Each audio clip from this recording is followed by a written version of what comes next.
I mean, I guess because I talk about American culture a lot, I come with a degree of anticipation. But it was a torrential rainstorm in Los Angeles. I'm aware that like you've moved out of there, that a lot of significant people in the space that I work in have moved out of there.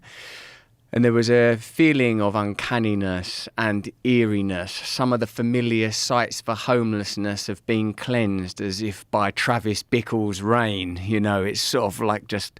Really? They've moved homeless people away? For example, Gower Street. The Gower Street Bridge, there would always be sort of like a little tented community there. That seems to have been moved along, and maybe a perfect metaphor for that problem, you know, moving them rather than... You feel like those homeless people are still somewhere rather than that problem has found a resolution. No one really has a tangible resolution. I haven't heard one resolution that's like, okay, that we could put our fingers on, that's real. Do you know that in our country, during the pandemic, in London especially, but also in other cities, they temporarily housed homeless people as one of the pandemic measures? Like, we can't have people on the streets, they'll cough on someone. Put them all in hotels, put them in hostels. They solved it, and then when they reached the point where they were happy that the pandemic had leveled out, they kicked them all back out again.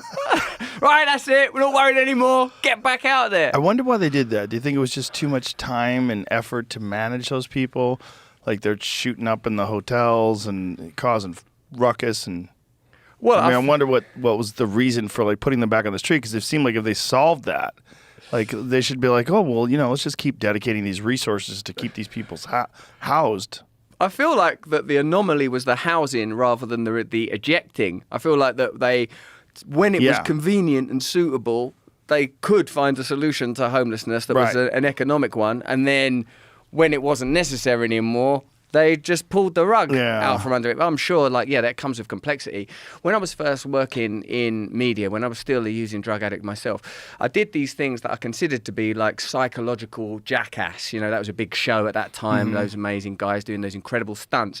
And I was like, well, what if you did the psychological version of that? So I had like a boxing match with my dad. I had a homeless guy move in my house. I seduced an octogenarian lady. I jerked off a man in a toilet. All of these things were the periphery of my limits as a drug-using young man, just trying to make my way in media. When I had that homeless guy come live in my house with me, James was his name, God rest his soul, it was interesting to encounter that there's a reason. Of course, I fully accept and appreciate that could happen to any of us, that any of us with a few wrong choices could end up destitute and lost without the kind of support and good fortune I've had in various areas of my life. I'm sure it could have happened to me. Of course it could have. But there was a sort of like a gravity pulling him back out into the street. There was a gravity pulling it. It was like he couldn't deal with being in a house. Admittedly, these were not organic conditions. There was like cameras around and stuff. It was not a high budget production. It was really lo-fi stuff on a lo-fi digital channel. But being around that guy, he was like a heroin user. I was using heroin with him at that time. The sort of peak of the show was when I got into, we had a bath together. That was like, I thought, what's the most intimate thing you could do with a person to sort of overcome the idea that homeless people are somehow dirty or different or, like they should be excluded from society. So I had a bath with this guy. This stuff's still online somewhere, I presume.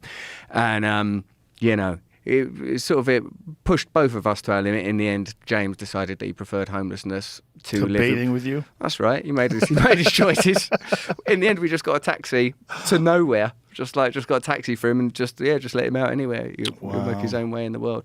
Yeah, so of course, that problem of vagrancy and destitution, it's a difficult one to tackle. It makes me think that the culture is laid upon the planet. Like all culture, all civilization is laid upon the planet, laid upon Gaia, laid upon the earth. Like, when you have people on here like Graham Hancock and Randall Carlson that talk about like the potential for like these seismic events and cataclysmic events that have reset civilization, it makes you recognize that all of our reference points other than biological and cosmological are cultural reference points and therefore temporal. And so a person living in a tent in the street is in a sense living a hunter-gatherer lifestyle in contemporary America, or living a post-apocalyptic lifestyle in contemporary America. It makes me think sometimes, Joe, maybe the apocalypse is not a forthcoming event. Maybe the apocalypse has already happened. Maybe we're living in already its gentle threads are encroaching upon apparent civilization. When you're in comfortable,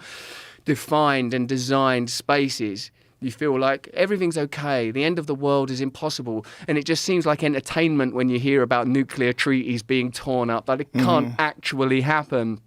But of course it can. It's so temporal. It's happened forever.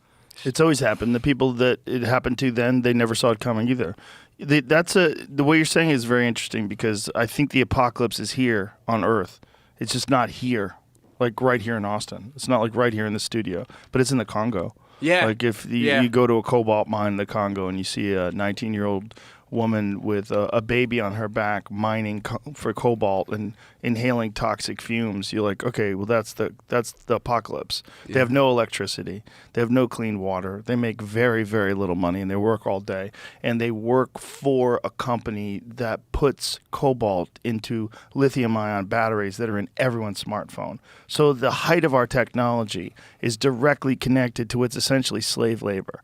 And that's the apocalypse. I mean, that might as well be the apocalypse. That might as well be Mad Max.